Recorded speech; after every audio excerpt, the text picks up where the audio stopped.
정호 씨, 아니, 이 차장님, 제발 한 번만 봐주십시오. 양복이 구겨지는 것도 모른 채 강태준은 복도에서 허리를 깊이 숙였습니다. 불과 한 달 전까지만 해도 이 사람을 뭐라고 불렀던가요? 만년 차장 나부랭이. 검수밖에 할 줄 모르는 놈.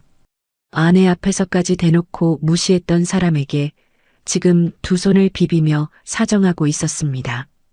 이정호는 담담한 얼굴로 한마디만 남기고 돌아섰습니다. 강 사장님, 저는 기록된 사실을 보고한 것뿐입니다. 복도 끝에서 다른 협력사 사장들이 그 장면을 지켜보고 있었지만 아무도 강태준에게 다가가지 않았습니다. 대체 만년 차장과 구매본부장 사이에 어떤 관계가 숨겨져 있었던 걸까요? 사연 시작 전에 구독과 좋아요를 눌러주시고 어디에서 듣고 계신지 댓글 남겨주시면 그곳으로 건강과 행복이 가득하길 기원하겠습니다. 아침 8시 성진중공업 본사 6층 구매관리팀 사무실에 이정호 차장이 출근했습니다. 48세, 대학 1학년을 마치고 입대해 전역 후 복학, 졸업과 동시에 26살에 이 회사에 들어온 이정호는 올해로 입사 22년째를 맡고 있었습니다. 같은 해에 입사한 동기들은 진작에 부장을 달았고 빠른 사람은 이미 팀장 자리에 앉았지만 이정호의 명함에는 여전히 차장이라는 두 글자가 박혀 있었습니다. 그렇다고 이정호가 무능한 사람은 아니었습니다. 오히려 정반대였습니다. 구매관리팀에서 협력사 부품 검수와 품질 관리에 관한 한 이정호를 따라올 사람은 팀 안에 단 한 명도 없었습니다. 팀장조차 협력사에서 품질 문제가 터지면 회의실에서 제일 먼저 하는 말이 이 차장한테 확인해 봤어? 였을 정도입니다. 부품의 재질, 표면 상태, 공차 허용 범위, 납품 포장 기준까지 이정호의 머릿속에는 오랜 현장 데이터가 통째로 들어 있었고 그것을 기록하고 정리하는 일에 관해서는 사내 누구보다 꼼꼼한 사람이었습니다. 다만 이정호에게는 승진에 대한 욕심이라는 게 없었습니다. 후배들이 자기보다 먼저 부장을 달아도 연말 인사 발표 때 자기 이름이 빠져 있어도 이정호는 한 번도 인사팀에 불만을 제기하거나 윗선에 자기 공을 내세운 적이 없었습니다. 현장에 나가서 부품을 직접 만져보고 데이터를 정리하고 보고서를 쓰는 것.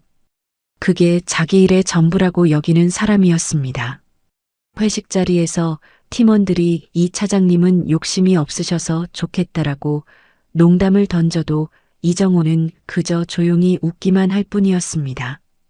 그 웃음이 여유에서 오는 것인지 아니면 체념에서 오는 것인지는 본인 외에는 아무도 알 수 없었습니다. 이정호 차장님, 오늘 강일정밀 검수 나가시죠? 자리에 앉아 검수 일정표를 확인하던 이정호에게 오재혁 부장이 커피를 한 잔 내밀며 말을 걸었습니다. 올해 45세, 이정호보다 3살 어린 후배였지만 직급은 부장으로 이정호보다 한 단계 위였습니다. 사람 좋은 웃음을 잘 짓는 얼굴이었고 위로는 팀장에게 아래로는 후배들에게 두루두루 좋은 소리를 듣는 타입이었습니다. 다만 그 처세가 어디에서 나오는지 아는 사람들은 알고 있었습니다. 오재혁은 실무보다 눈치가 빠른 사람이었고 현장보다 회식 자리에서 빛나는 사람이었습니다. 지난주에도 어느 협력사 사장과 골프를 다녀왔다는 이야기를 팀원들에게 자랑스럽게 풀어놓은 것이 오재혁이었습니다. 네, 오후에 다녀오려고요. 이정호가 담담하게 대답하자 오재혁이 자기 자리로 돌아가며 슬쩍 한마디를 덧붙였습니다. 차장님도 가끔은 검수만 다니지 마시고 골프 한번 치러 가세요. 협력사 사장님들이랑 라운딩 한번 하면 일도 훨씬 수월해지는데. 이정호는 대답 대신 가볍게 고개만 끄덕였습니다. 오재혁의 말에 일리가 없는 것은 아니었지만 협력사 사장과 필드에서 웃으며 공을 치는 일이 자기가 할 일이라고는 생각해 본 적이 없었습니다. 이정호에게 협력사란 골프장이 아니라 생산 라인 위에서 만나는 대상이었고 부품의 상태가 곧 그 회사와 나눌 수 있는 유일한 대화였습니다. 오후 2시 이정호는 1차 협력사인 강일정밀 공장에 도착했습니다. 강일정밀은 성진중공업 구매 물량의 40%를 차지하는 핵심 협력사로 대표인 강태준 사장이 직접 현관 앞에서 이정호를 맞이했습니다. 아이고, 이 차장님, 이 더운 날에 멀리서 오셨습니다. 55세의 강태준은 체격이 좋고 목소리가 큰 사람이었습니다. 얼굴 가득 반가운 웃음을 지으며 악수를 건넸지만 이정호의 손에 들린 검수 체크리스트를 바라보는 눈빛에는 반가움과는 거리가 먼 기운이 서려 있었습니다. 강태준에게 이정호의 방문은 반가운 손님이 아니라 성가신 감시관이 오는 것에 가까웠습니다. 그래도 원청 사람인 이상 함부로 대할 수는 없었기에 강태준은 늘 그래왔듯 능숙한 웃음으로 얼굴을 채운 채 이정호를 공장 안으로 안내했습니다. 이정호는 인사를 마치고 곧장 생산 라인으로 들어갔습니다. 강태준이 옆에서 이것저것 설명을 붙이며 따라다녔지만 이정호의 시선은 오직 부품에만 가 있었습니다. 표면 상태, 치수 규격, 포장 기준을 하나하나 체크하며 라인을 돌았고 30분쯤 지났을 때 이정호의 손이 멈췄습니다. 컨베이어 위에 놓인 부품 하나를 집어들고 형광등 아래로 가져간 이정호가 표면을 천천히 훑쳤습니다. 강 사장님, 이 로트 표면에 미세 스크래치가 이건 있습니다. 시정 요청서 작성하겠습니다. 강태준의 입꼬리가 미세하게 떨렸습니다. 불쾌함을 삼키듯 목을 한번 가다듬은 강태준이 목소리를 낮추며 말했습니다. 차장님, 이 정도는 현장에서 다 있는 거 아닙니까? 납품 일정도 빠듯한데 너무 깐깐하게 잡으시면 우리도 단가 맞추기가 쉽지 않습니다. 규격은 규격입니다. 강 사장님.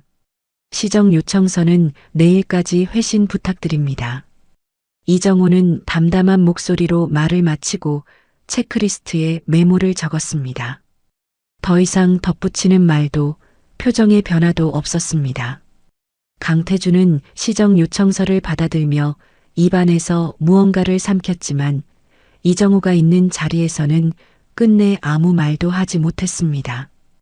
웃음기를 유지하고 있었지만 그 웃음이 점점 뻣뻣하게 굳어가고 있다는 것을 강태준 본인도 느끼고 있었습니다. 이정호가 검수를 마치고 공장을 나섰습니다. 주차장에서 차에 시동을 걸고 정문을 빠져나가는 것까지 확인한 뒤에야 강태준의 얼굴에서 웃음기가 완전히 사라졌습니다. 공장장을 사무실로 불러들인 강태준이 넥타이를 느슨하게 풀며 책상 위를 한번 내리쳤습니다. 아니, 만년 차장이 뭘 안다고 매번 트집이야.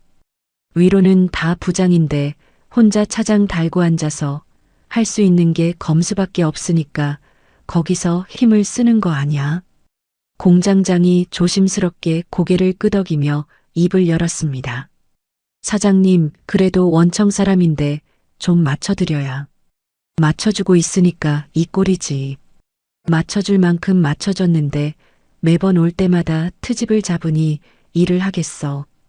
다음에 구매관리팀장한테 한마디 해야겠어. 검수 담당 좀 바꾸라고. 강태준은 창밖을 노려보며 혀를 찼습니다. 방금까지 이정호 앞에서 짓고 있던 환한 웃음과는 완전히 다른 사람의 얼굴이었습니다. 공장장은 더 이상 말을 보태지 못한 채 조용히 사무실을 빠져나왔고 강태준은 한동안 책상에 기대 앉은 채 못마땅한 표정을 거두지 않았습니다. 같은 시각 성진중공업으로 돌아가는 차 안에서 이정호는 핸들을 잡은 채 조용히 전방만 바라보고 있었습니다. 라디오에서 흘러나오는 저녁 뉴스 소리만이 차 안을 채우고 있었고 이정호의 표정에는 화도, 억울함도 아무것도 묻어있지 않았습니다. 매일 같은 일을 해온 사람의 얼굴은 그저 오늘도 하루를 마쳤다는 담담함 그 자체였습니다. 매년 상반기가 끝나갈 무렵이면 성진중공업 구매관리팀에서는 협력사 대표들을 초청해 합동 만찬을 열었습니다. 공식적으로는 상반기 실적을 점검하고 하반기 협력 방향을 논의하는 자리였지만 실제로는 원청과 협력사 사이의 관계를 다지는 회식에 가까웠습니다. 서울 강남의 한 고급 한정식집 대형룸에 구매관리팀 직원들과 1차 협력사 대표 8명이 모였고 팀장이 간단한 인사말을 마친 뒤로는 자연스럽게 술잔에 오가기 시작했습니다. 강태준은 이런 자리에서 유독 존재감을 드러내는 사람이었습니다. 목소리가 크고 농담을 잘 쳤으며 자리에 있는 다른 협력사 사장들에게 형님 아오하며 분위기를 주도하는 데 능했습니다. 성진중공업 물량의 40%를 쥐고 있는 최대 협력사 대표라는 자부심이 강태준의 어깨를 넓게 만들었고 그 자부심은 종종 다른 사람을 깎아내리는 방식으로 드러나곤 했습니다. 술이 몇 순배 돈 뒤 강태준이 옆자리에 앉은 다른 협력사 사장에게 이정호 쪽을 턱으로 가리키며 말했습니다. 저기 이 차장 보여? 원청 검수 담당인데 우리 회사도 저 양반이 맡고 있어. 얼마나 오래 했는지 눈 감고도 하겠다. 그치? 주변에서 어색한 웃음이 터졌습니다. 이정호는 테이블 끝자리에서 조용히 술잔을 기울이고 있었는데 강태준의 말이 들리지 않았을 리 없었지만 고개를 돌리거나 반응을 보이지 않았습니다. 강태준은 그런 이정호의 무반응이 재미있다는 듯 말을 이어갔습니다. 근데 입사한 지가 언젠데 아직도 차장이야, 차장. 후배들이 다 부장이고 팀장인데 저 양반만 차장에서 못 올라가고 있어. 그러니까 검수할 때 더 깐깐해지는 거지. 그게 유일하게 힘쓸 수 있는 데니까. 이번에는 웃음이 나오지 않았습니다. 옆에 있던 협력사 사장이 민망한 듯 술잔을 들어 입을 가렸고 건너편에 앉아있던 오재혁 부장은 듣고도 못 들은 척 휴대폰을 만지작거렸습니다. 이정호는 여전히 아무 표정 없이 앞에 놓인 음식을 짚고 있었습니다. 오래 다닌 사람이니 이런 자리에서 나오는 말들에 면역이 생겼을 법도 했지만 면역이 생긴 것인지 그저 참는 것인지는 이정호 본인만이 알 수 있는 일이었습니다. 회식이 끝나갈 무렵 이정호의 아내 수연이 남편을 데리러 한정식집 앞에 도착했습니다. 이정호가 술을 마시는 날이면 수연이 직접 운전을 해서 데리러 오는 것이 둘 사이에 오래된 약속이었습니다. 수연이 로비에 들어서자 마침 화장실을 다녀오던 강태준과 마주쳤습니다. 어머, 사모님, 이 차장님 데리러 오셨어요? 강태준이 과장된 반가움으로 수연에게 다가왔습니다. 수연은 몇 번 회식 자리에서 강태준을 본 적이 있었기에 가볍게 목례를 했습니다. 강태준은 뒤따라 나온 다른 협력사 사장 2명이 옆에 서 있는 것을 의식하듯 목소리를 한 톤 올려 말을 이어갔습니다. 사모님, 우리 이 차장님이 집에서도 이렇게 꼼꼼하시면 피곤하시겠다. 회사에서 부품 하나하나 다 뒤집어 보시는 분이니까 집에서는 반찬 하나도 못 넘어가겠네. 강태준이 크게 웃었고 옆에 있던 사장들도 분위기에 맞춰 어색하게 웃었습니다. 수연의 표정이 순간 굳었습니다. 남편을 놀리는 것인지 비하하는 것인지 구분이 되지 않는 말투였지만 그 안에 담긴 뉘앙스는 분명히 남편을 깎아내리는 쪽에 가까웠습니다. 수연이 입을 열려는 순간 룸에서 이정호가 나왔습니다. 왔어? 가자. 이정호가 짧게 말하며 수연의 팔을 가볍게 잡았습니다. 수연은 강태준을 한 번 더 쳐다보았지만 이정호가 먼저 걸음을 옮기는 바람에 더 이상 말을 꺼내지 못한 채 함께 밖으로 나왔습니다. 강태준은 둘의 뒷모습을 바라보며 입꼬리를 올렸고 옆에 있던 사장 한 명이 작은 목소리로 강 사장님 좀 심했어요 라고 했지만 강태준은 뭐가 농담인데라며 손을 내저었습니다. 차에 탄 수연이 시동을 걸기 전에 이정호를 돌아보았습니다. 저 사람 왜 저래? 사람들 앞에서 대놓고 무시하는 거 아니야? 원래 그런 사람이야. 신경 쓰지 마. 이정호가 조수석에 앉아 안전벨트를 매며 담담하게 대답했습니다. 수연은 납득이 되지 않는 표정이었습니다. 원래 그런 사람이면 됐어? 당신이 그 회사 부품 검수를 얼마나 오래 해준 사람인데 감사하지는 못할 망정 사람들 앞에서 왜 저렇게 깎아내려. 나한테까지 저런 소리를 하는데 그냥 넘어가? 재혁이가 있었으면 웃으면서 넘겼을 거야. 나도 그냥 넘기는 거야. 이정호의 말에 수연은 더 이상 말을 잇지 못했습니다. 화를 내는 것도 아니고 억울해하는 것도 아닌 이정호의 그 담담한 태도가 수연에게는 오히려 더 답답하게 느껴졌습니다. 차가 출발하고 한동안 두 사람 사이에 대화가 없었습니다.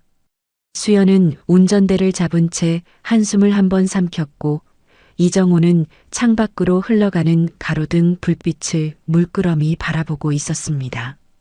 집에 도착한 뒤 수연이 거실에서 TV를 켜고 있는 사이 이정호는 서재로 들어갔습니다. 작은 책상 위에 놓인 노트북을 열고 비밀번호를 입력한 이정호가 하나의 엑셀 파일을 열었습니다.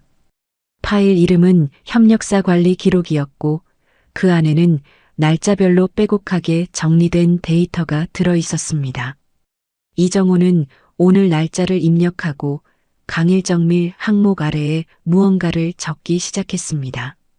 검수 결과, 시정 요청 내역, 그리고 그 아래에 짤막한 메모 한 줄이 추가되었습니다. 이정호는 파일을 저장하고 노트북을 닫았습니다. 서재 불을 끄고 나오는 이정호의 얼굴에는 여전히 아무런 감정이 묻어있지 않았습니다. 거실에서 수연이 커피 마실래? 라고 물었고 이정호는 응이라고 짧게 대답하며 소파에 앉았습니다. 오늘 하루도 그렇게 끝나가고 있었습니다. 하지만 서재 안 노트북 속에 조용히 쌓여가고 있는 기록의 무게를 이정호 외에는 아직 아무도 알지 못했습니다. 이정호에게는 남들이 모르는 습관이 하나 있었습니다. 입사 초기부터 시작된 것은 아니었고 구매관리팀에서 협력사 검수 업무를 본격적으로 맡기 시작한 뒤로 자연스럽게 생긴 습관이었습니다. 검수를 나갈 때마다 현장에서 확인한 모든 것을 기록으로 남기는 것. 불량률, 규격 미달 건수, 시정 요청 이행 여부, 납기 지연 횟수까지 이정호의 엑셀 파일에는 협력사별로 수년치 데이터가 빼곡하게 정리되어 있었습니다. 회사 시스템에도 검수 결과를 입력하게 되어 있었지만 그것은 분기별 요약 수준에 그쳤습니다. 이정호가 개인적으로 관리하는 파일은 차원이 달랐습니다. 날짜별로, 로트별로 어떤 부품에서 어떤 결함이 나왔는지, 시정 요청을 보냈을 때 며칠 만에 회신이 왔는지, 시정 조치가 실제로 이루어졌는지 여부까지 한 줄 한 줄 기록되어 있었습니다. 누가 시킨 일이 아니었습니다. 이정호는 그저 자기 일을 자기 방식대로 하고 있었을 뿐이고 그 방식이란 현장에서 눈으로 확인한 것을 데이터로 남기는 것이었습니다. 특이한 점이 하나 있었습니다. 대부분의 협력사 파일에는 검수 데이터만 들어 있었지만 강일정밀 파일에는 별도의 시트가 하나 더 존재했습니다. 거기에는 검수와 직접 관련이 없는 내용들이 적혀 있었습니다. 날짜, 장소, 그리고 강태준이 이정호에게 했던 말들. 이 정도는 현장에서 다 있는 거 아닙니까? 너무 깐깐하게 잡으시면 우리도 단가 맞추기가 쉽지 않습니다. 사모님, 차장님이 집에서도 이렇게 꼼꼼하시면 피곤하시겠다. 누군가에게 보여주기 위해 만든 파일이 아니었습니다. 이정호 자신도 이 기록을 어디에 쓸 생각이 있었던 것은 아니었습니다. 다만 기록하는 사람은 기록하는 것이고 현장에서 일어난 일은 현장에서 일어난 대로 남겨두는 것이 이정호의 방식이었습니다. 그런 이정호에게 또 한 번 강태준의 회사가 문제를 일으킨 것은 초여름이 막 시작될 무렵이었습니다. 성진중공업 생산 라인에서 조립 공정을 진행하던 중 강일정 밀이 납품한 부품 가운데 일부가 규격에 미치지 못한다는 보고가 현장에서 올라왔습니다. 치수가 허용 공차를 벗어난 부품이 한 로트에서 3건 발견된 것이었습니다. 심각한 사고로 이어질 수준은 아니었지만 규격 미달은 규격 미달이었습니다. 이정호는 해당 부품의 치수 데이터를 직접 재측정하고 사진을 촬영한 뒤 강태준에게 연락을 넣었습니다. 강 사장님, 지난주 납품분 B204 로트에서 규격 미달이 3건 나왔습니다. 공차 상한을 0.03mm 초과했고 사진과 측정 데이터 첨부해서 시정 요청서 보내겠습니다. 전화기 너머로 강태준의 목소리가 돌아왔습니다. 이 차장님, 0.03mm면 그거 거의 공차 범위 안 아닙니까? 현장에서 조립하면 아무 문제 없는 수준인데 그걸 가지고 또 시정 요청을 보내시면 우리도 좀 곤란합니다. 공차 상한은 상한입니다. 강 사장님. 0.03이든 0.01이든 초과하면 규격 미달이고 시정 요청은 절차대로 진행해야 합니다. 아이고, 차장님.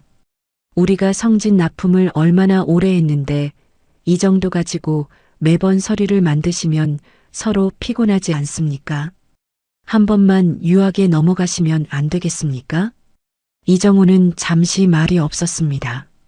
그리고 같은 톤으로 대답했습니다. 시정 요청서는 오늘 중으로 보내겠습니다. 회신은 3일 이내로 부탁드립니다. 전화가 끊긴 뒤 강태준은 한동안 수화기를 내려놓지 못했습니다.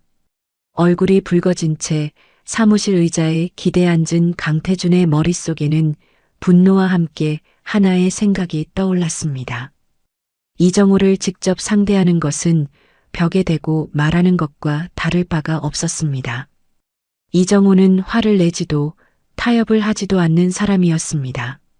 그렇다면 이정호 위에 있는 사람을 움직여야 한다는 결론에 이르렀습니다. 강태준이 전화를 건 상대는 구매관리팀의 오재혁 부장이었습니다. 오재혁과 강태준은 이미 여러 차례 식사와 골프를 함께한 사이였고 강태준은 오재혁이 이런 부탁을 거절하지 못할 사람이라는 것을 잘 알고 있었습니다. 오 부장님, 다름이 아니라 이번에 이 차장님이 또 시정 요청을 보내신다고 하는데요. 솔직히 0.03mm 가지고 매번 이러시면 저희도 참 힘듭니다. 부장님이 좀 말씀해 주시면 안 되겠습니까? 오재혁은 전화를 받고 잠시 생각하는 듯 했지만 곧 익숙한 목소리로 대답했습니다. 아, 강 사장님. 알겠습니다. 제가 한번 얘기해 볼게요. 다음 날 오전 오재혁이 이정호의 자리로 다가왔습니다.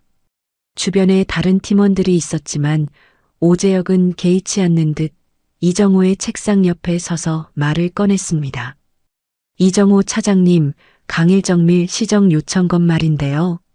0.03mm면 사실 현장에서 이슈되는 수준은 아니잖아요. 검수 리포트를 좀 둥글게 쓰시면 안 될까요? 오래된 협력사인데 굳이 매번 깐깐하게 잡으실 필요가 있나 싶어서요. 이정호가 모니터에서 시선을 떼고 오재혁을 올려다보았습니다. 잠깐의 침묵이 흘렀습니다. 규격 미달은 규격 미달입니다. 오 부장님. 리포트는 데이터 그대로 쓰는 겁니다. 오재혁의 입꼬리가 미세하게 내려갔습니다. 이정호의 대답이 예상 밖이었던 것은 아니지만 후배인 자신이 부장 직급으로 한마디 하면 어느 정도 조율이 될 거라고 기대했던 것도 사실이었습니다. 오재혁은 자리로 돌아가며 작은 목소리로 중얼거렸습니다. 차장님은 참 맨날 그러시니까. 끝까지 말을 잇지는 않았지만 그 뒤에 어떤 말이 올지는 듣지 않아도 짐작할 수 있었습니다. 이정호는 다시 모니터를 향해 고개를 돌렸고 화면 위에 열려있는 강일정밀 검수 파일에 규격 미달 데이터와 부품 사진을 차례로 삽입한 뒤 시정 요청서를 완성했습니다. 이정호는 시정 요청서를 발송한 뒤 개인 파일을 열어 오늘 날짜 아래에 한 줄을 추가했습니다. B204 로트, 공차 초과 0.03mm 3건. 시정 요청 발송. 그리고 별도 시트에도 짧은 메모가 하나 더 추가되었습니다. 그것이 무슨 내용이었는지는 이정호만이 알고 있었습니다. 퇴근 시간이 되어 사무실 불이 하나둘 꺼지는 가운데 이정호는 노트북 화면을 닫고 가방을 챙겼습니다. 오재혁은 이미 퇴근한 뒤였고 팀 내에 남아있는 사람은 이정호뿐이었습니다. 사무실을 나서며 이정호가 복도 창밖으로 보이는 저녁 하늘을 잠시 바라보았습니다. 얼굴에는 오늘도 아무 감정이 묻어있지 않았지만 이정호의 노트북 속에는 또 하나의 기록이 조용히 쌓여 있었습니다. 그 공지가 사내 게시판에 올라온 것은 장마가 시작되기 직전이었습니다. 우수 협력사 재계약 심사 실시 안내. 대상 1차 협력사 전체. 심사 시기 3분기 중 3년에 한 번 돌아오는 이 심사는 성진중공업과 거래를 계속할 수 있느냐 없느냐를 결정짓는 자리였습니다. 통과하면 향후 3년간 안정적으로 물량을 받을 수 있었고 탈락하면 그 자리에 다른 업체가 들어오는 것이었습니다. 1차 협력사 사장들에게 이 심사는 사업의 생사가 걸린 시험이나 다름없었습니다. 공지가 뜬 날 오후 강태준은 사무실 문을 닫고 혼자 앉아 있었습니다. 책상 위에는 커피잔이 식은 채로 놓여 있었고 강태준의 시선은 핸드폰 화면에 고정되어 있었습니다. 화면에는 성진중공업 구매본부 조직도가 떠 있었습니다. 구매본부장 박상훈 상무. 그 이름을 강태준은 한참 동안 들여다보았습니다. 강일정밀은 성진중공업 물량의 40%를 차지하는 최대 협력사였습니다. 강태준 스스로도 이 정도면 탈락할 일은 없다고 생각하고 있었지만 한 가지 마음에 걸리는 것이 있었습니다. 이정호가 그동안 보내온 시정 요청서가 한두 건이 아니었고 가장 최근의 규격 미달 건까지 합치면 강일정밀의 품질 관련 기록이 깨끗하다고는 절대 말할 수 없는 상태였습니다. 물론 강태준은 그런 기록들이 심사에서 얼마나 영향을 미치는지 정확히 알지 못했습니다. 다만 하나는 확실했습니다. 기록이 불리하면 사람을 통해 뒤집으면 된다는 것. 강태준이 사업을 하며 20년 넘게 믿어온 원칙이었습니다. 첫 번째 타깃은 당연히 박상훈 상무였습니다. 심사의 최종 결정권은 구매본부장에게 있었으니까요. 강태준은 자신 있었습니다. 사람과 사람 사이의 일인데 밥 한 번, 골프 한 번 같이 하면 분위기는 달라지게 마련이라고 강태준은 경험적으로 알고 있었습니다. 며칠 뒤 강태준이 박상훈 상무에게 직접 전화를 걸었습니다. 상무님 안녕하십니까? 강일정밀 강태준입니다. 다름이 아니라 날도 좋은데 주말에 라운딩 한번 어떠신지요? 좋은 코스 잡아놨습니다. 박상훈의 대답은 짧았습니다. 강 사장님 감사한데 주말에 일정이 있어서요. 심사 관련해서는 공정하게 진행될 테니 걱정 안 하셔도 됩니다. 강태준은 물러서지 않았습니다. 일주일 뒤에는 고급 와인 세트를 박상훈의 비서실로 보냈습니다. 다음 날 와인은 그대로 돌아왔습니다. 택배 상자에는 메모 하나가 붙어 있었습니다. 마음만 감사히 받겠습니다. 반송합니다. 강태준은 돌아온 상자를 보며 한참을 서 있었습니다. 20년 넘게 사업을 해오면서 이 정도 접근해도 문이 열리지 않는 경우는 드물었습니다. 사무실로 돌아온 강태준이 의자에 깊숙이 기대 앉아 천장을 올려다보았습니다. 박상훈 상무는 벽이었습니다. 밀어도 당겨도 꿈쩍하지 않는 벽. 하지만 강태준은 벽을 뚫을 수 없으면 벽 옆에 있는 문을 찾는 사람이었습니다. 그리고 그 문이 누구인지 이미 알고 있었습니다. 오재혁? 구매관리팀 부장이면서 골프를 좋아하고 좋은 자리에 약하고 무엇보다 성진중공업 구매관리팀 안에서 이정호 다음으로 협력사 심사에 관여하는 사람. 강태준의 계산은 단순했습니다. 본부장을 직접 움직일 수 없으면 그 아래에서 실무를 쥐고 있는 사람을 잡으면 된다. 오재혁이 심사에서 한마디 해주면 적어도 이정호의 까다로운 검수 기록이 최종 평가에 미치는 영향을 줄일 수 있을 거라는 판단이었습니다. 강태준의 접대는 빠르고 정확하게 이루어졌습니다. 첫 번째는 강남의 고급 한우 오마카세였습니다. 1인당 30만 원이 넘는 코스를 둘이서 먹으며 강태준은 사업 이야기는 일절 꺼내지 않았습니다. 오재혁의 골프 실력을 추켜 세우고 요즘 어떤 차를 타고 다니는지, 아이들 학교는 어떤지 같은 이야기만 늘어놓았습니다. 오재혁은 고기를 썰며 기분 좋게 웃었습니다. 두 번째는 주말 골프 라운딩이었습니다.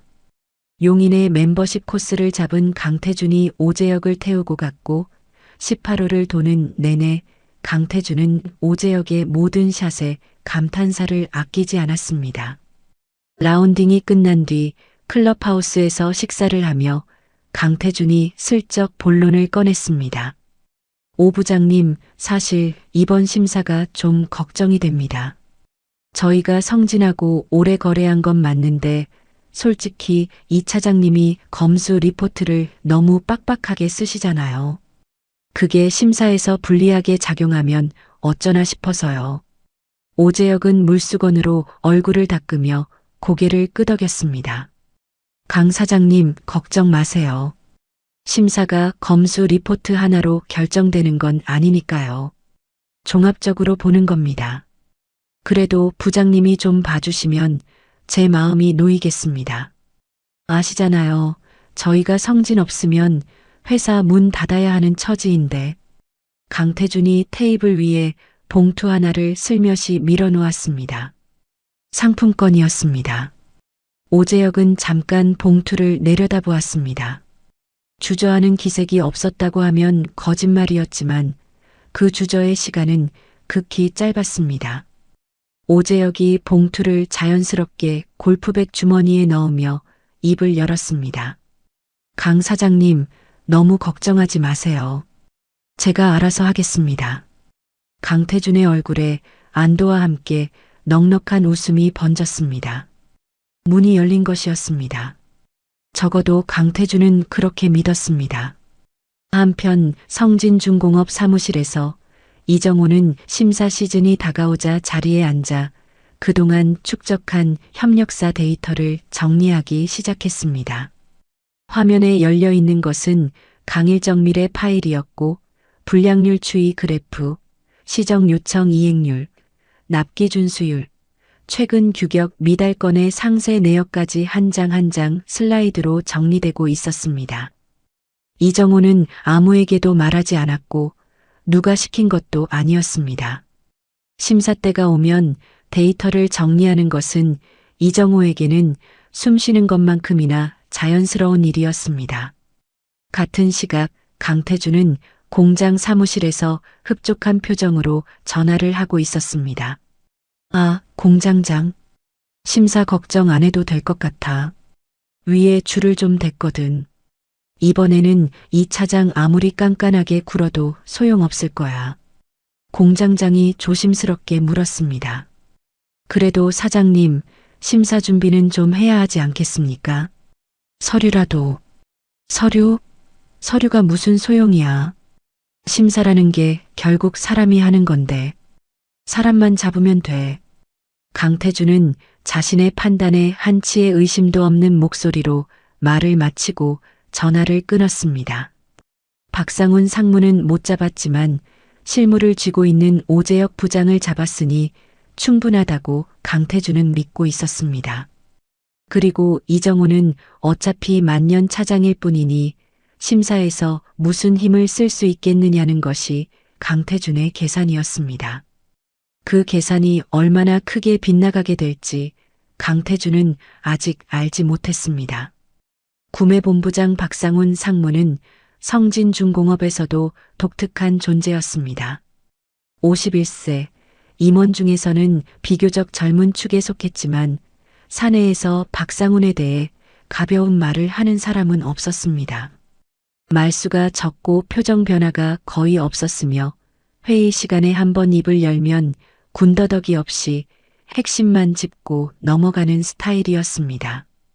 접대를 받지 않는 것으로도 유명했고 술자리에서도 2잔 이상을 마시는 법이 없었습니다. 구매본부 산하 직원들 사이에서는 상무님은 로봇 아니냐는 농담이 돌 정도였지만 그 냉철함 덕분에 구매본부의 기강은 박상훈이 부임한 이후 눈에 띄게 잡혀 있었습니다. 그런 박상훈에게 사내에서 유일하게 반말을 쓰는 사람이 있었습니다. 이정호였습니다. 물론 그것은 사무실이나 회의실 같은 공식적인 자리에서는 절대 드러나지 않는 일이었습니다.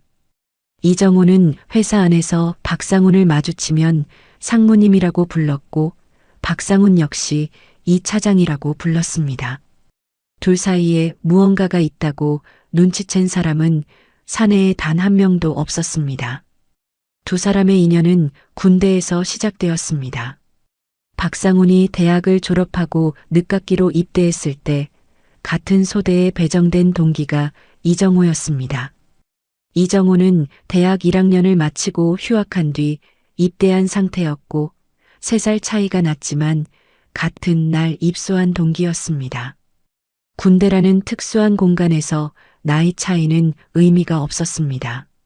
훈련소부터 자대 배치까지 함께했고 같은 생활관에서 잠을 자고 같은 식판으로 밥을 먹었습니다.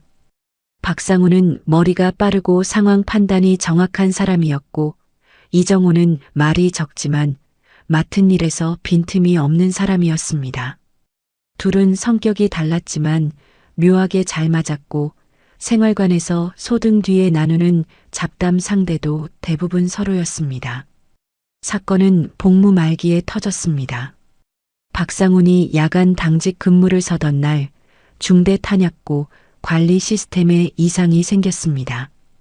당직 사관에게 보고해야 하는 절차였지만 박상훈은 스스로 해결할 수 있을 거라 판단하고 먼저 시스템을 만지다가 상황을 더 꼬이게 만들었습니다. 보안 장비의 센서가 오작동을 일으키기 시작했고 새벽이 되자 상급 부대에서 자동으로 이상 신호를 감지한 경고까지 날아온 상태였습니다. 박상훈은 당직 근무 일지를 앞에 놓고 식은땀을 흘리고 있었습니다. 이대로 아침이 밝으면 사고 보고서가 올라갈 것이고 저녁을 코앞에 둔 시점에서 중대 보안 사고의 책임을 떠안게 될 판이었습니다. 새벽 3시 이정호가 생활관에서 나와 당직실로 들어왔습니다. 잠이 깬 게 아니라 처음부터 자지 않고 있었던 것 같은 얼굴이었습니다. 형, 무슨 일이야? 이정호는 물어보는 것이 아니라 이미 알고 있다는 듯한 어조로 말했습니다. 박상훈이 상황을 설명하자 이정호는 한마디도 하지 않고 시스템 앞에 앉았습니다. 이정호는 보안 장비에 대해 전문가는 아니었지만 매뉴얼을 꺼내 한 장 한 장 넘기며 센서 초기화 절차를 찾아냈습니다. 2시간 가까이 땀을 흘리며 작업한 끝에 센서가 정상으로 돌아왔고 상급 부대 경고도 해제되었습니다. 날이 밝기 전에 모든 것이 수습된 것이었습니다. 당직 교대 시간이 되어 이정호가 당직실을 나서려 할 때 박상훈이 입을 열었습니다. 정호야, 고맙다. 박상훈의 목소리가 떨리고 있었습니다. 군 생활 내내 감정을 드러내지 않던 사람이 처음으로 보여준 동요였습니다. 이정호는 돌아서며 짧게 말했습니다.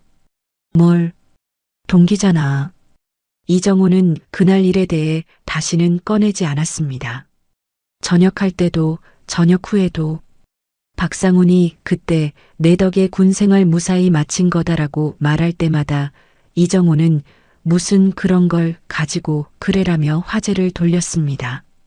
하지만 박상훈은 잊지 않았습니다. 새벽에 당직실로 들어오던 이정호의 얼굴, 매뉴얼을 한 장 한 장 넘기던 손, 동기잖아라고 말하던 담담한 목소리.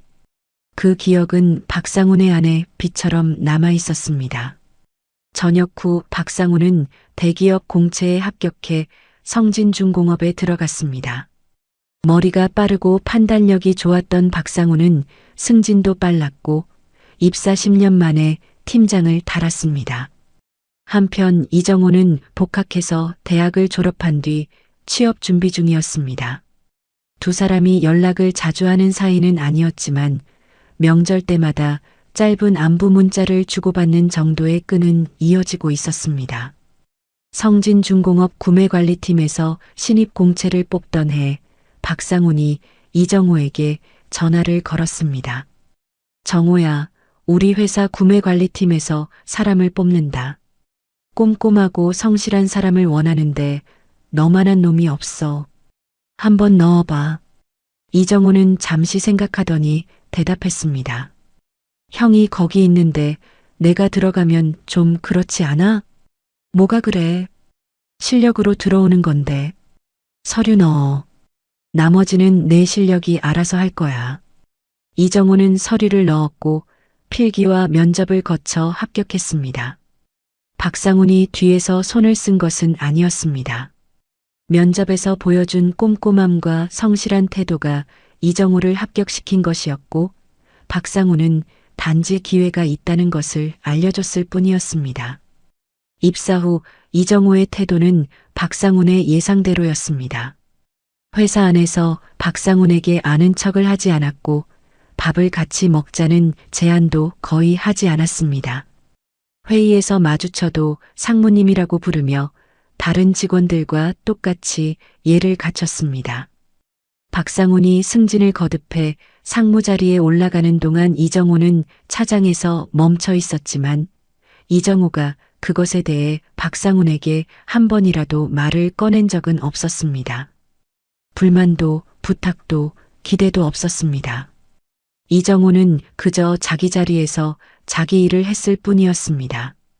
박상훈은 그런 이정호를 볼 때마다 군대 시절이 떠올랐습니다. 새벽 당직실에서 매뉴얼을 넘기던 손, 동기잖아라고 말하던 목소리, 아무것도 요구하지 않는 사람, 그래서 더 믿을 수 있는 사람. 박상훈이 이정호에 대해 가지고 있는 감정은 단순한 은혜 갚음이 아니었습니다. 오랜 세월 지켜봐 온 사람에 대한 깊고 조용한 신뢰였습니다. 심사 공지가 내려간 지 2주 후 저녁 8시 박상훈이 자택 서재에서 이정호에게 전화를 걸었습니다. 정호야. 네, 형. 둘만 있을 때는 여전히 형이었고 여전히 반말이었습니다. 이번 우수 협력사 재계약 심사 알지? 현장 실사 평가 총괄. 네가 맡아라. 잠깐의 침묵이 흘렀습니다. 이정호가 물었습니다. 저요? 저는 차장인데요. 직급이 문제가 아니야. 현장을 가장 오래 보고 가장 정확하게 아는 사람이 너야. 내가 공식적으로 지시하는 거다. 현장 실사 평가 정권은 너한테 맡긴다. 이정호는 길게 대답하지 않았습니다. 알겠습니다, 형.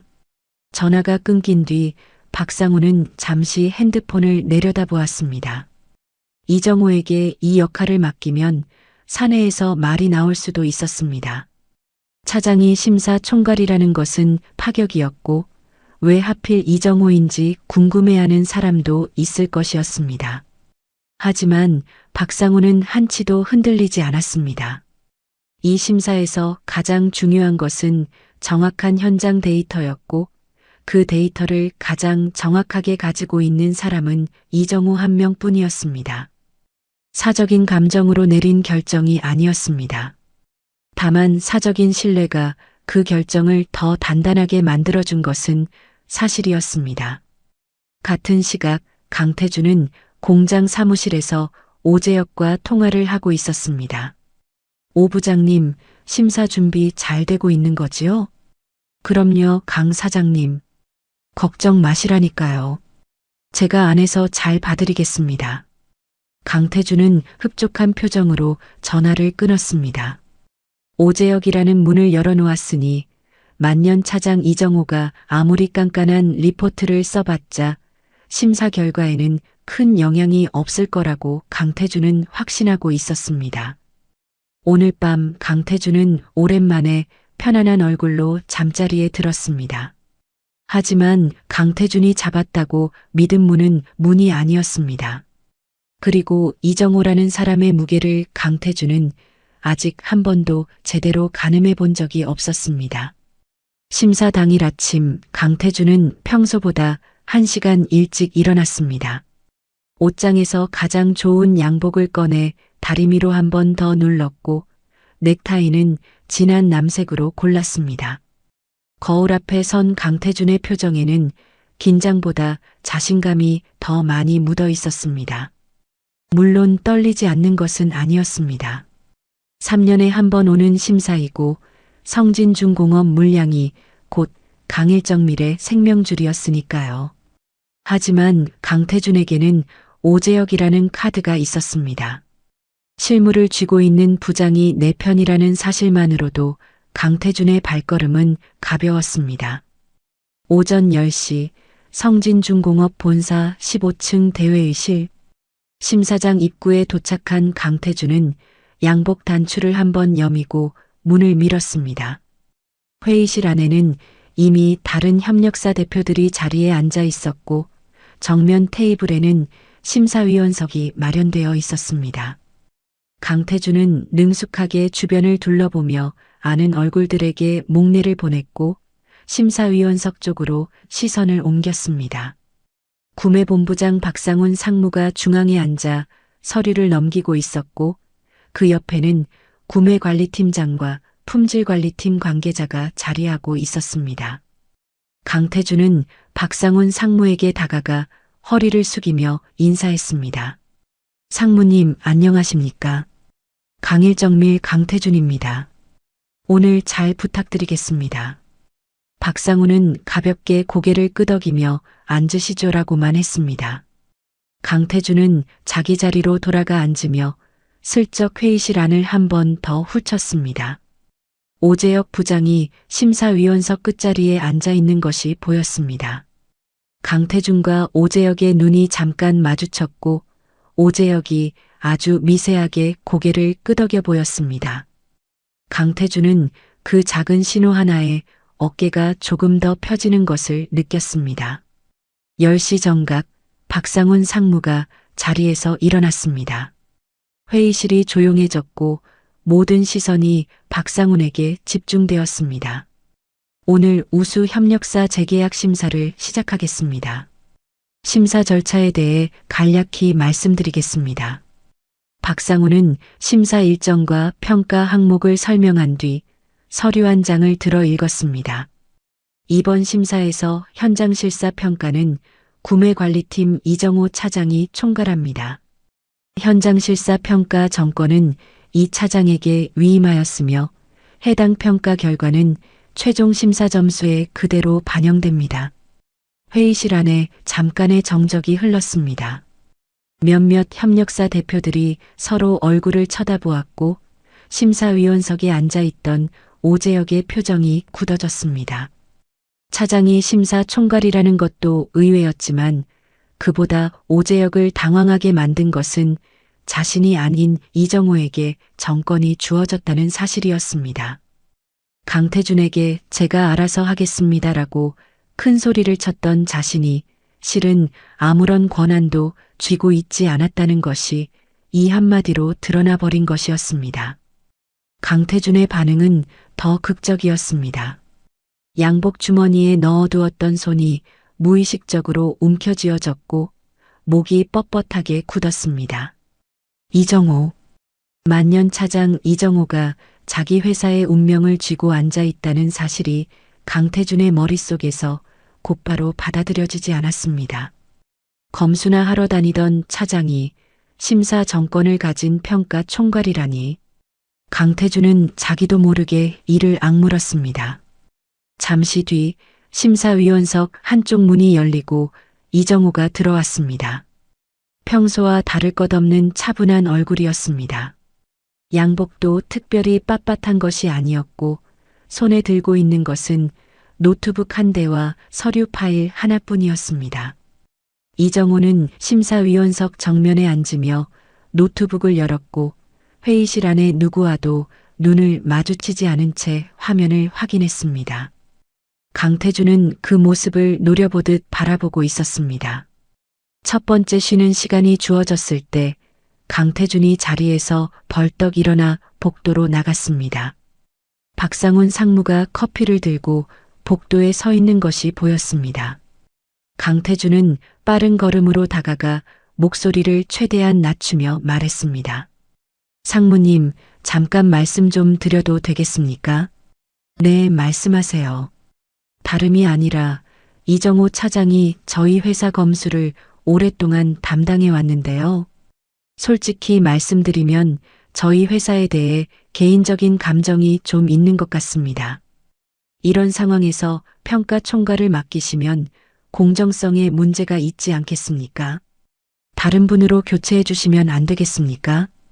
강태준의 목소리에는 정중함 속에 절박함이 섞여 있었습니다. 박상우는 커피를 한 모금 마시고 컵을 내렸습니다. 그리고 강태준을 정면으로 바라보며 입을 열었습니다. 강 사장님, 감정이 있으면 감정을 살 짓을 하신 겁니다. 평가는 데이터로 합니다. 강태준의 얼굴에서 혈기가 빠져나갔습니다. 박상훈의 말은 짧았지만 그 안에 담긴 의미는 명확했습니다. 당신이 이정호를 어떻게 대했는지 나는 알고 있다. 그리고 그것은 당신의 문제이지 이정호의 문제가 아니다. 강태준은 입을 열었다가 다시 닫았고 결국 아무 말도 하지 못한 채 허리를 숙이고 돌아섰습니다. 자리로 돌아가는 강태준의 머릿속에 지난 몇 년간의 장면들이 필름처럼 스쳐 지나갔습니다. 회식 자리에서 다른 사장들 앞에서 이정호를 깎아내렸던 일, 이정호의 아내 앞에서 꼼꼼하시면 피곤하시겠다라고 웃음거리로 만들었던 일, 만년 차장이 뭘 안다고라며 뒤에서 욕했던 일, 검수 리포트를 수정해달라고 오재혁을 통해 압박을 넣었던 일, 그 모든 장면들이 하나하나 떠오를 때마다 강태준의 이마에 식은땀이 맺혔습니다. 이정호는 그때마다 아무 말도 하지 않았습니다. 화를 내지도 항의를 하지도 않았습니다. 다만 그 자리에서 묵묵히 자기 일을 했을 뿐이었습니다. 그리고 지금 그 사람이 심사 정권을 쥐고 정면에 앉아 있었습니다. 복도 반대편에서는 오재혁이 화장실 앞에 서서 핸드폰을 만지작거리고 있었습니다. 강태준에게 전화를 걸어야 하나 말아야 하나 망설이는 얼굴이었지만 결국 핸드폰을 주머니에 다시 넣었습니다.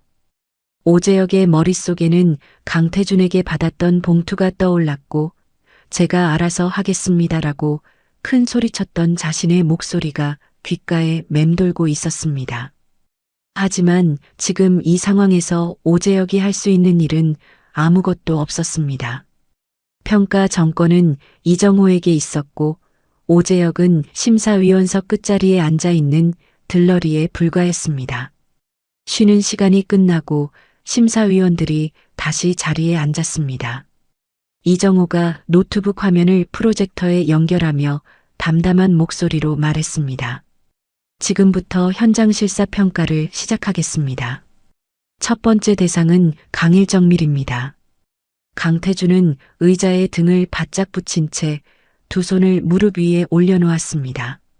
손바닥이 축축하게 젖어 있었지만 그것을 닦을 여유조차 없었습니다.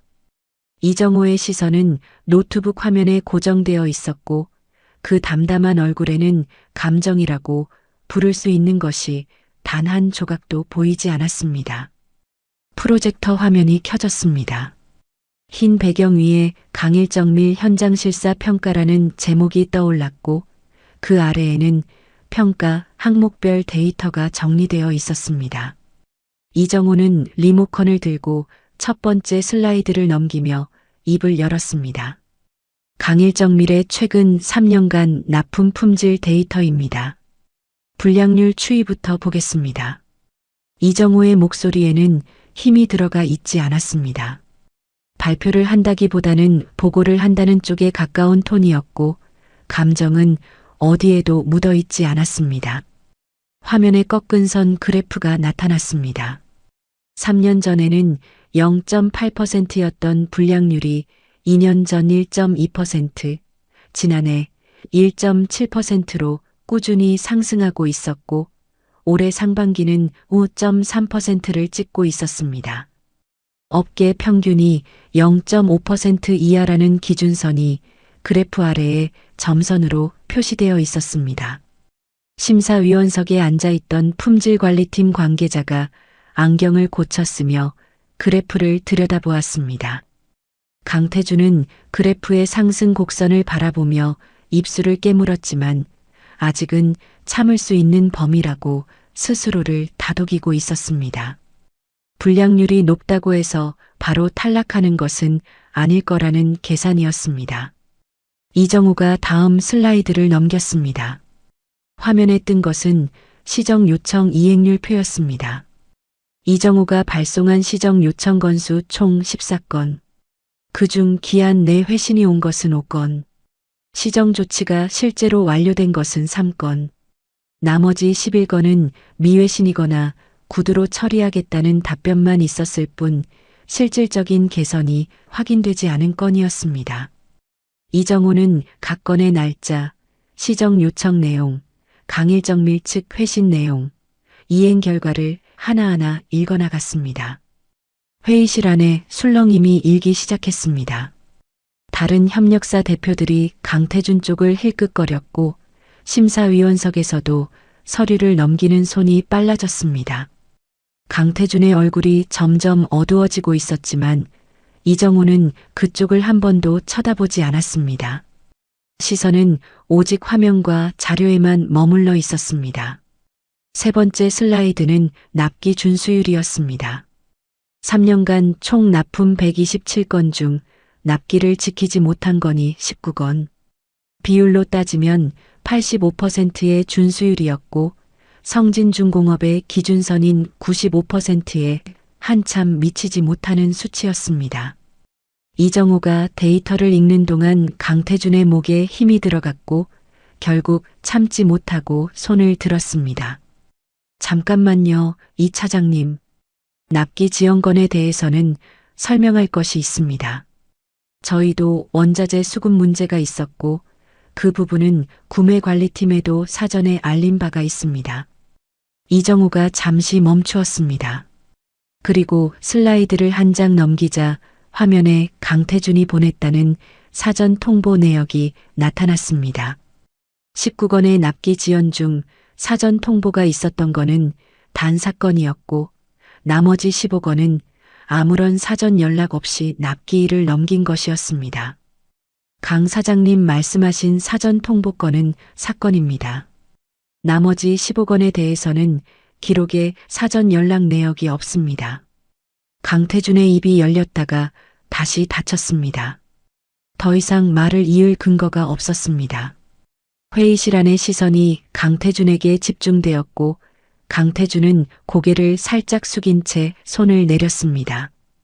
이정호가 다음 슬라이드로 넘어갔습니다. 화면에 부품 사진이 떠올랐고 회의실 분위기가 한순간에 바뀌었습니다. 가장 최근에 발견된 규격 미달 부품 3건의 사진이었습니다. 치수 측정 데이터가 사진 옆에 표시되어 있었고 공차 상한을 초과한 수치가 빨간색으로 표기되어 있었습니다. 마지막으로 가장 최근에 발생한 규격 미달 건에 대해 보고드리겠습니다. B204 로트에서 발견된 규격 미달 부품 3건입니다. 공차 상한을 0.03mm 초과했습니다. 강태준이 다시 손을 들었습니다. 이 차장님, 0.03mm면 현장에서 조립에 영향이 없는 수준 아닙니까? 그건 그때도 말씀드렸지 않습니까? 이정호는 강태준을 처음으로 정면으로 바라보았습니다. 그리고 슬라이드를 한 장 더 넘겼습니다. 이 부품은 B204 유압 밸브 어셈블리에 들어가는 핵심 부품입니다. 해당 부품이 적용되는 라인은 성진중공업의 산업용 중장비 유압 시스템이며 안전 등급 1등급에 해당합니다. 규격 미달이 현장 조립에 영향이 없다는 판단은 최종 사용 환경을 고려하지 않은 판단입니다. 회의실이 싸늘해졌습니다. 안전 등급 1등급이라는 말이 나온 순간 심사위원석에 앉아있던 품질관리팀 관계자의 표정이 확연히 달라졌습니다. 펜을 내려놓고 이정호의 화면을 직시하는 그의 얼굴에는 더 이상 가벼운 기색이 남아있지 않았습니다.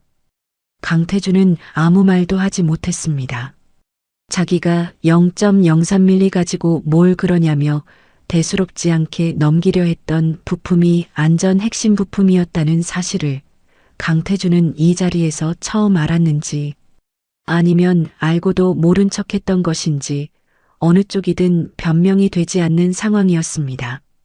구매관리팀장이 서류를 덮으며 입을 열었습니다.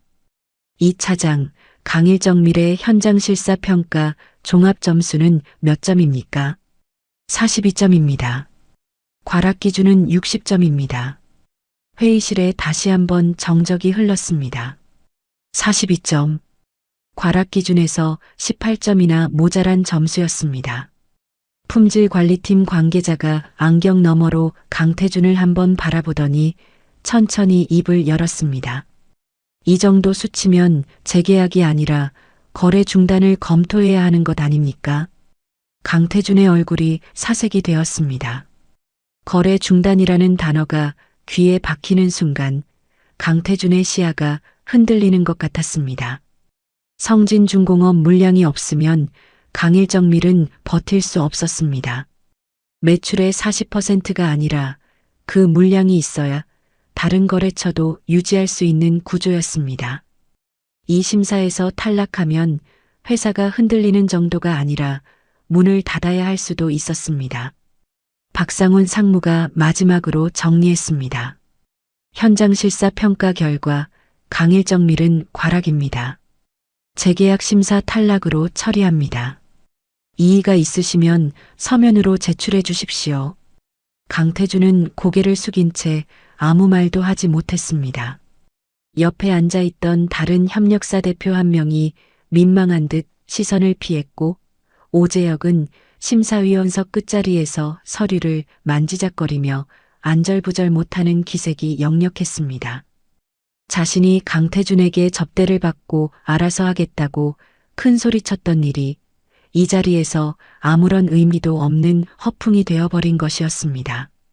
심사가 끝나고 회의실 문이 열리자 강태준이 가장 먼저 밖으로 나갔습니다. 복도를 걸어가던 강태준이 뒤에서 나오는 이정호를 발견하고 발걸음을 되돌렸습니다. 이정호가 복도 창가에 서서 노트북을 가방에 넣고 있었습니다. 이 차장님, 강태준의 목소리가 떨리고 있었습니다. 이정호가 고개를 들어 강태준을 바라보았습니다. 아니, 정호 씨, 제발 한 번만 봐줄 수 없겠습니까? 저희 회사가 성진 물량 없으면 어떻게 됩니까? 직원들이 200명입니다. 제발 한 번만 기회를 주십시오. 강태준의 허리가 깊이 숙여졌습니다. 불과 며칠 전까지만 해도 만년 차장 나부랭이라고 불렀던 사람 앞에서 강태준은 손이 발이 되도록 빌고 있었습니다. 목소리는 갈라지고 있었고 눈가에 물기가 번지고 있었습니다. 이정호는 잠시 강태준을 바라보았습니다. 그 시선에 분노도 통쾌함도 동정도 담겨 있지 않았습니다. 이정호의 입에서 나온 것은 짧은 한마디였습니다. 강 사장님, 저는 기록된 사실을 보고한 것뿐입니다. 이정호는 가방을 어깨에 메고 돌아섰습니다. 복도를 걸어가는 이정호의 뒷모습을 강태준이 풀이 죽은 채 바라보고 있었고, 복도 반대편에서는 심사를 마치고 나오던 다른 협력사 사장 두세 명이 그 장면을 멀리서 목격하고 있었습니다. 누구도 강태준에게 다가가지 않았고 누구도 말을 걸지 않았습니다. 그저 한 번 보고 고개를 돌렸을 뿐이었습니다. 오재혁은 회의실 안에 마지막까지 남아 서류를 정리하는 척하다가 강태준과 마주치지 않으려는 듯 반대편 비상구 쪽으로 빠져나갔습니다. 심사 결과는 다음 날 공식 통보되었습니다. 강일정밀 우수 협력사 재계약 심사 탈락. 성진중공업 구매관리팀 명의로 발송된 공문에는 현장 실사 평가 과락이라는 사유가 한 줄로 적혀 있었고, 이에 제기 절차와 기한이 안내되어 있었습니다. 강태준은 그 공문을 사무실 책상 위에 놓고 한참 동안 움직이지 못했습니다. 20년 넘게 유지해온 성진중공업과의 거래가 종이 한 장으로 끝난 것이었습니다. 소문은 빠르게 퍼졌습니다. 제조업 협력사 업계라는 것이 생각보다 좁아서 강일정밀이 성진중공업 심사에서 잘렸다는 이야기는 일주일도 되지 않아 업계 전체에 돌았습니다. 단순히 탈락했다는 사실만 도는 것이 아니었습니다. 현장 실사에서 42점을 맞았다는 것, 안전 등급 1등급 부품에서 규격 미달이 나왔다는 것, 심사 당일 강태준 사장이 복도에서 심사 총괄에게 매달렸다는 것까지 사리부터 전해졌습니다. 누가 퍼뜨린 것인지는 알 수 없었지만 그날 복도에 있던 협력사 대표들의 입이 가만히 있었을 리 없었습니다. 강태준은 성진중공업 물량이 빠진 자리를 메우기 위해 발 빠르게 움직였습니다. 다른 대기업 원청에 영업을 뛰기 시작했고, 기존에 알고 지내던 구매 담당자들에게 연락을 돌렸습니다. 하지만 돌아오는 반응은 차가웠습니다. 성진에서 왜 잘리셨습니까? 이 질문 앞에서 강태준이 할 수 있는 대답은 없었습니다. 품질 문제로 과락을 맞았다는 사실을 숨길 수도 없었고, 솔직하게 말하자니 자기 입으로 자기 무덤을 파는 꼴이었습니다. 성진중공업이라는 대기업의 심사에서 탈락한 이력은 다른 원청에게는 이 회사는 품질 관리가 안 되는 곳이라는 낙인과 다르지 않았습니다. 한편 성진중공업에서는 강일정밀이 빠진 물량을 채우기 위한 신규 협력사 선정이 빠르게 진행되었습니다.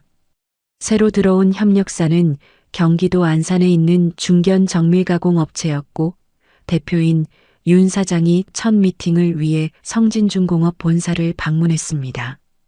구매관리팀 사무실에 들어선 윤 사장이 가장 먼저 찾은 사람은 팀장도 부장도 아닌 이정호였습니다. 이 차장님, 처음 뵙겠습니다. 잘 부탁드리겠습니다. 윤 사장은 양손으로 명함을 건네며 허리를 깊이 숙였습니다. 이정호가 명함을 받으며 잘 부탁드립니다라고 짧게 대답하자 윤 사장은 자리에 앉기도 전에 한마디를 덧붙였습니다. 업계에서 이 차장님이 검수에 굉장히 철저하시다는 말씀을 많이 들었습니다. 저희도 그 기준에 맞춰 납품하겠습니다. 이정호는 가볍게 고개를 끄덕일 뿐 별다른 반응을 보이지 않았지만 옆에서 지켜보던 후배 직원이 나중에 점심시간에 다른 팀원에게 속삭였습니다. 윤 사장 봤어? 차장님한테 완전 꼬박꼬박이더라. 업계에서 이정호의 이름이 어떻게 통하고 있는지를 보여주는 장면이었습니다. 성진중공업 구매관리팀 이 차장한테 잘못 보이면 끝이다. 그 말이 업계에 퍼지기까지는 그리 오래 걸리지 않았습니다. 그리고 이정호 본인이 전혀 예상하지 못한 일이 하나 더 벌어졌습니다. 심사가 끝나고 2주쯤 지난 어느 날 성진중공업 감사팀에서 구매관리팀에 조사 요청 공문이 내려왔습니다. 내용은 간단했습니다. 우수 협력사 재계약 심사와 관련하여 협력사로부터 부당한 접대 또는 금품을 수수한 사실이 있는지 확인 요청. 심사 과정에서 제출된 자료를 검토하던 감사팀이 강일정밀의 과락 경위를 살피는 과정에서 강태준의 접대 정황이 포착된 것이었습니다. 오재혁은 그 공문이 팀 내에 돌기 시작한 날 오후 화장실에서 나오다 복도에서 이정호와 마주쳤습니다. 오재혁의 얼굴은 하얗게 질려 있었고 이정호와 눈이 마주친 순간 시선을 피하며 빠르게 지나갔습니다. 이정호는 그런 오재혁의 뒷모습을 잠깐 바라보았지만 아무 말도 하지 않았습니다. 며칠 뒤 오재혁이 감사팀에 소환되었다는 소문이 팀 내에 돌았습니다. 강태준으로부터 골프 접대와 상품권을 받은 사실이 확인되었고 사내 징계 절차에 들어갈 가능성이 높다는 이야기였습니다. 팀원들 사이에서 수군거림이 있었지만 이정호는 그 이야기에 한 번도 끼어들지 않았습니다. 이정호의 자리에는 여전히 검수 일정표와 서류 파일만이 놓여 있었고 오늘도 내일도 해야 할 일의 목록만이 이정호의 세계를 채우고 있었습니다. 심사가 끝난 지 한 달쯤 지난 어느 점심시간 박상훈 상무가 이정호를 구내식당이 아닌 회사 근처의 작은 국밥집으로 불렀습니다. 둘이서만 밥을 먹는 일은 회사에 들어온 이후로도 손에 꼽을 정도로 드문 일이었습니다. 국밥을 한 그릇씩 시키고 마주 앉은 두 사람 사이에 잠시 침묵이 흘렀습니다. 정호야. 네, 형. 이번 심사 잘했다. 네가 아니었으면 저런 데이터가 나올 수가 없었어. 이정호는 국밥 국물을 한 숟갈 떠마시며 대답했습니다. 제 일을 한 것뿐입니다. 박상훈이 젓가락을 내려놓으며 말을 이었습니다. 승진 추천서 올릴까? 부장으로. 이번 심사건이면 근거도 충분하고 위에서도 말이 안 나올 거다. 이정호가 잠깐 국밥 그릇을 내려다보았습니다. 부장? 그 직급을 달면 후배들에게 밀려난 체면은 세울 수 있었고 급여도 달라지고 팀 내에서의 목소리도 커질 것이었습니다. 하지만 이정호의 대답은 길지 않았습니다. 현장이 좋습니다. 형. 부장 달면 관리 업무가 늘어나잖아요. 저는 검수 나가는 게 맞는 사람입니다. 박상훈이 한동안 이정호를 바라보았습니다. 그리고 국밥 국물을 한 숟갈 떠마시며 조용히 웃었습니다. 넌 진짜 하나도 안 변했다. 형도요. 두 사람은 더 이상 그 이야기를 하지 않았습니다. 국밥을 다 먹고 계산대 앞에서 서로 계산하겠다고 실랑이를 잠깐 벌인 뒤 박상훈이 카드를 먼저 내밀었습니다. 식당 문을 나서며 박상훈은 다음에는 네가 사라고 했고 이정호는 네, 형이라고 대답했습니다. 그게 전부였습니다. 퇴근 시간이 되어 이정호가 사무실 불을 끄고 건물을 나섰습니다. 주차장으로 걸어가는 도중에 수연에게서 전화가 왔습니다. 오늘 뭐 먹을까? 아무거나. 수연이 전화 너머로 웃으며 말했습니다. 오늘 목소리가 밝네. 회사에서 무슨 좋은 일 있었어? 이정호는 잠깐 생각하더니 대답했습니다. 별일 없어? 전화를 끊고 주차장을 걸어가는 이정호의 뒷모습은 어제도 오늘도 내일도 달라질 것이 없어 보였습니다. 양복도 아닌 평범한 점퍼 차림에 손에는 서류 가방 하나. 성진중공업 구매관리팀 만년 차장 이정호. 직급은 변하지 않았고 자리도 변하지 않았습니다. 하지만 그 자리의 무게를 아는 사람은 이제 한둘이 아니었습니다. 세상에는 두 종류의 사람이 있습니다. 직급과 타이틀로 사람의 가치를 판단하는 사람과 그 사람이 매일 어떤 일을 어떻게 해왔는지를 보는 사람. 강태준은 이정호의 명함에 적힌 차장 두 글자만 보았고 박상우는 이정호가 20년 넘게 현장에서 쌓아온 기록의 무게를 보았습니다. 우리 주변에도 이정호 같은 사람이 있을 것입니다. 화려한 자리에 욕심 없이 자기 일을 묵묵히 해내는 사람. 그런 사람은 눈에 잘 띄지 않습니다. 회식 자리에서 목소리가 크지 않고 윗사람에게 자기 공을 내세우지 않고 부당한 일을 당해도 크게 화를 내지 않습니다. 하지만 그 사람이 없으면 돌아가지 않는 것들이 있고 그 사람이 남긴 기록은 거짓말을 하지 않습니다. 누군가를 함부로 대하기 전에 한 번만 생각해 보시기 바랍니다. 지금 내가 깔보고 있는 이 사람이 내 운명을 쥐게 될 사람일 수도 있다는 것을. 이야기를 끝까지 들어주신 분이 계시다면 잘 들었다고 댓글 하나만 남겨주세요. 구독과 좋아요 부탁드립니다. 감사합니다.